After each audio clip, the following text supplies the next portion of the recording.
Hi friends. In today's case, two sisters had to make a life-changing decision on how to deal with the potential financial abuse against their mother.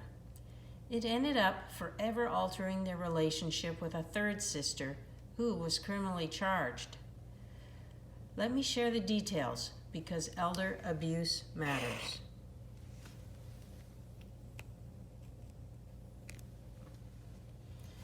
This case comes from an email sent to me. Hi Lolli. Here's another case of misguided trust of a sibling. My sibling Wilma. She was 55 years old, and my mother's other sister and I trusted her to be the POA for Mom. That was our first mistake.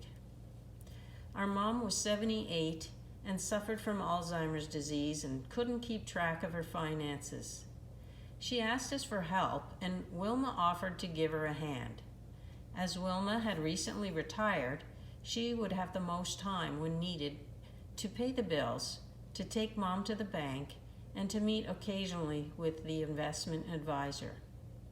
All of us were happy with this arrangement, and Mom's lawyer did the paperwork to enact the POA appointment. The financial abuse started immediately, unbeknownst to us. Wilma was appointed one day, and 2 days later wrote herself a check for $20,000. A year later, when none of us had asked her for any documentation about Mom's finances for the past year, she got brave and wrote herself another check for $28,000.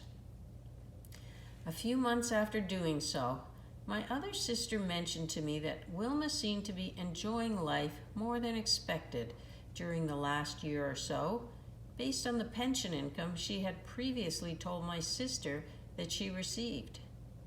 I didn't realize that her income was so low, and I too agreed that her occasional mentions of trips to expensive salons and spas and eating out frequently at restaurants didn't add up. We came to the conclusion that we needed to ask Wilma for the annual accounting of Mom's finances that our state required POAs to provide to the family when asked. Our second mistake was not asking for this report at the end of the first year.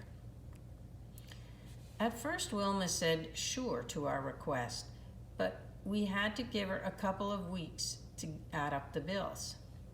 That seemed fair enough, so we patiently waited. 2 weeks turned into 2 months of excuses, and then she became rude with us, claiming we should just trust her, and finally she stopped taking our calls. This was not like Wilma to act in this way, and so we knew that she was trying to hide something.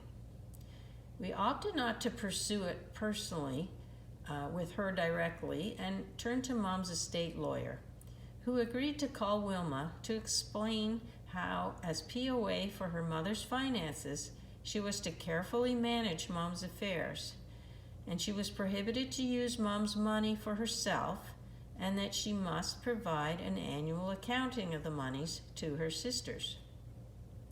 Unfortunately, Wilma didn't answer the lawyer's calls, and he recommended that we now involve the legal system. Sadly, we had to file a police complaint against our sister, a very difficult thing to do. The police began an investigation, and they had to bring in the Elder Abuse Unit of the state's Attorney General's office to assist them in bringing charges against Wilma. They discovered that the funds she had stolen were used purely for her pleasure, and as my sister had suspected, she thought she could get away with it. Eventually, she was charged with the felony of financial exploitation of an elderly adult, and she pleaded guilty. She was sentenced to a year in jail, followed by 2 years of probation.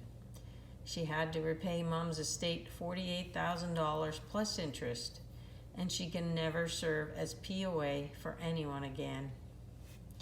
It broke our hearts that Wilma had to go to jail when she could have just confessed to us her wrongdoing, and we could have figured out another way to make it right.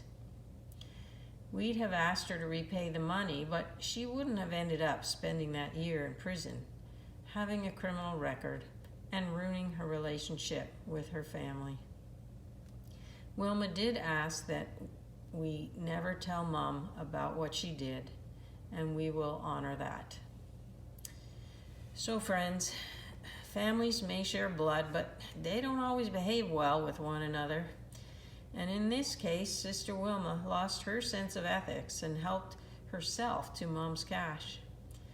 And if she had kept her mouth shut about living the high life a little too often, neither sister would have suspected anything was awry. So tell us what you think of these two sisters going to police to have Wilma investigated. Was that going too far? Should they have just ignored their concerns and kept family harmony?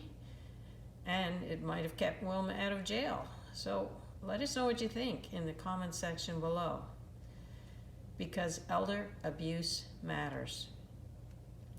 Friends, our goal here is to share abuse cases so that if you or someone you know is or has been abused, you'll know that you are not alone.